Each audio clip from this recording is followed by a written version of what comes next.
السلام عليكم ورحمة الله وبركاته. وادي السلام يا أصحاب halkan iga daawanaysa meel walba oo aad joogtaan iyo si walba oo muuqaalkaygu uu markaa idin soo gaariyaba. Muuqaalkan waxaan doonayaa inaan kaga hadlo dhaqdhaqaaq cusub oo Mareykanka iyo Israa'iil ay ka wadaan gudaha maamulka Somaliland. Waa dhaqdhaqaaq ciidan iyo mid siyaasadeed oo ku soo beegmaya xilli ay colaad weyn ka socoto isla markaasna la filayo in meesha hadda ay joogto ay ka sii cuslaato. Marka waxaynu bal fiirin doonaa waa maxay xogaha ugu dambeeya ee arrintan ku saabsan, waa maxay dhaqdhaqaaqyada ay Mareykanka iyo Israa'iil ka wadaan Somaliland, maxaase ku soo beegaya xilligan xasaasiga ah oo colaadu ay jirto iyo weliba waxyaalaha laga filan karayo. Waa maxay aragtida ay Somaliland ka qabto inay soo dhaweysato Mareykanka iyo Israa'iil xilli sidaan idin sheegayba colaada bariga dhexe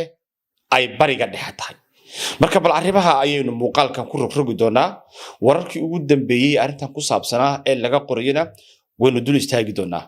Soo dhawaada meel walba joogtaan iyo silba muuqaalkaygu uu markaa idin soo gaariyaba waa 16 Abriil 2026 waa markii ugu horeysay oo maanta hawada aynu ku kulmayno. fadlan haddii aad channelka cusub tihiin channelka subscribe gareysta si aad ula socotaan muuqaalada ugu dambeeya oo aynu halkan ku soo gudbinayno maalin walba iyo weliba goor walbaba. aad ayaad mahadsantihiin. wafdi sare oo ka socda Mareykanka ayaa booqday shalay Somaliland. Sargaalka ugu sareeya taliska Mareykanka ay ku leeyihiin Afrika ayaana tagay Hargeysa wuxuuna la kulmay ciidamada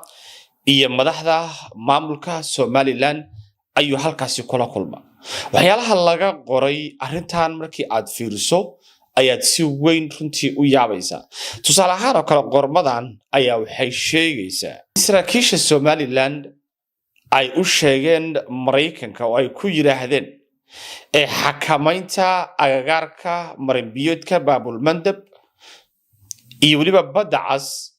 ayaa waxay si weyn isbedel ugu samayn doontaa habka uu Mareykanka ula macaamilayo kooxda Xuutiyiinta.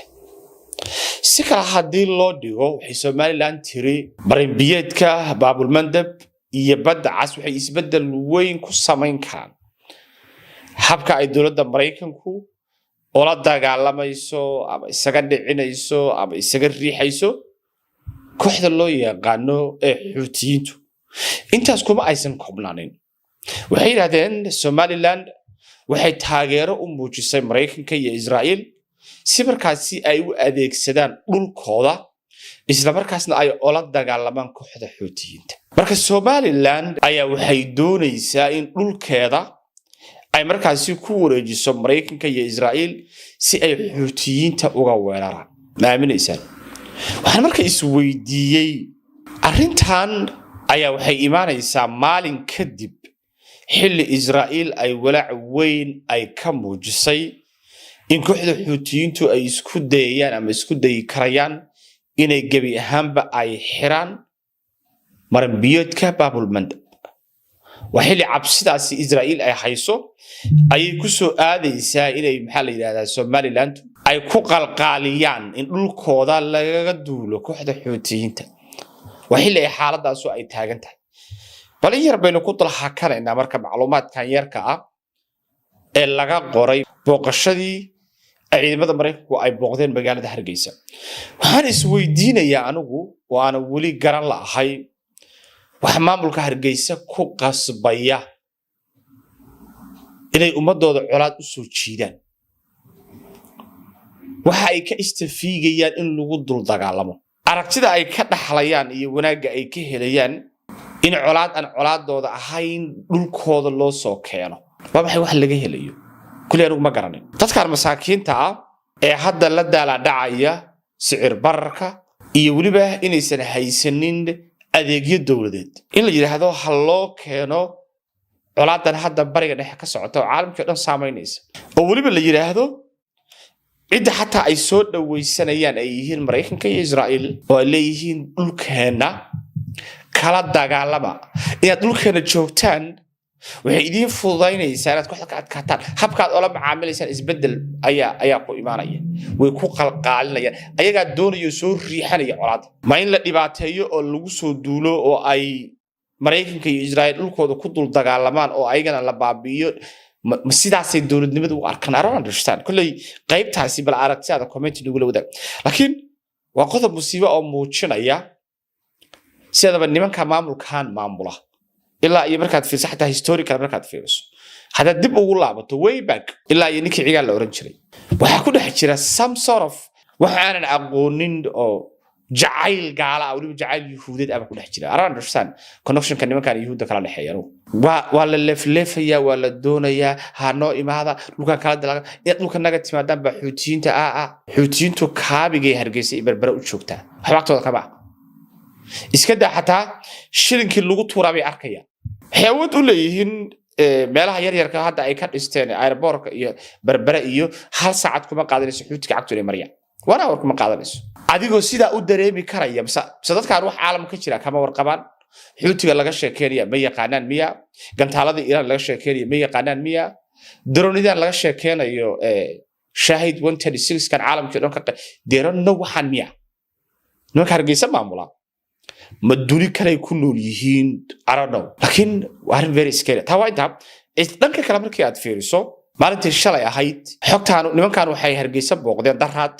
shalay ay marka Israa'iil soo magacaawday safiir daraadna ciidamada Mareykanka ah ayaa meesha tagay labadan arrimood marka waxay ku soo beegmayaan xilli cabsi weyn ay Mareykanku Israa'iil ay ka qabaan Baabul Mandab ay xiraan nimanka loo yaqaan Xuutigu Iran ay sheegeen marinkan hadda Hormuz isbaarada loo dhiganayo Mareykanku leeyahay isbaarada u dhiganaya hadii ay ka leexan waayaan ama waxa ay wadaan joojin waayaan inay Iran ku dari doonto waa Iran ba hadda lehba inay Iran ku dari doonto inay Red Sea ay xir doonto Iran way awoodaa idan Xuutiga xataa weydiisanin bay Iran awoodaa inay xirto 4 daroon iyo 10 gantaal baa ku filan oo 5 maraakiib meesha maraysa la beegsado ka bacdi amar la soo saaray say Iran kaga xiranta Iran waxbay xirnaysaa Iran inay xirto 20 minutes bay ku qaadanaysaa Baabul Mandab ciidan xataa Xuutiyiinta u dirneen 4 maraakiib oo maraysa 4 taba la quusinaya way xirmaysaa ka bacdi waxa la soo saaraya rules and regulations baa la soo saaraya nimanka marka awoodoodu ay halka marayso weeye nimanka ay marka Soomaaliland maanta waxa ka dhax goobayaan marka safiirkan iyo saraakiisha booqday ayaa xilliga xasaasiga sidaan idin sheegay markaasi ku soo aadaya wana xilli colaadu ay maraysay meeshii ugu sareysay waxilli ay Mareykanku hub aad u tiro badan ku soo daldalayaan gobolka waxilli Israa'iil ay diiday wada hadalkii Lubnaan iyo kooxda maxaa la yiraahdaa Hizbullah waxilli ay falanqeeyaasha iyo siyaasiyiinta arrimahan ka hadlaya ay saadaalinayaan in colaadu ay balaaran doonto hadii colaadan markaan ay soo laabatana waxay noqon doontaa colaad regionka oo dhan saameyn xoog leh ku yeelata Xuutiga waa kooxda ugu horeysa ee dagaalkaani saameynta ugu weyn ku yeelan doonta marka dadka Hargeysa jooga arrintan ma ka warqabaan culimadooda ma ka warqabaan hadaysa ka warqabaan khayrka ay ka sugayaan Israa'iil iyo Mareykan ma garanayo barwaaqada ay ka filayaan Xuutiga iyo Iran anu kulli ma garanayo laakiin meesha waxa ka soo socda aag cusub oo colaadii bariga dhexe ayaana loo soo jiidayaa Hargeysa iyo Berbera markaysan dawladda Soomaaliya oo arrintan safiirka ka hadashay ayaa safiirka naqdisay maxaa la yiraahdaa soo magacaabistiisa iyo faragelinta ay ku hayso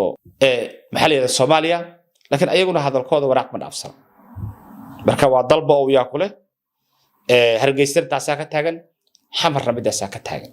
bal waynu arki doonaa waxa ka soo baxa laakiin Soomaalida maanta nool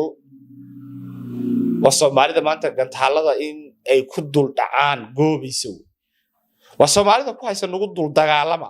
oo ilmaha iyaga laaya way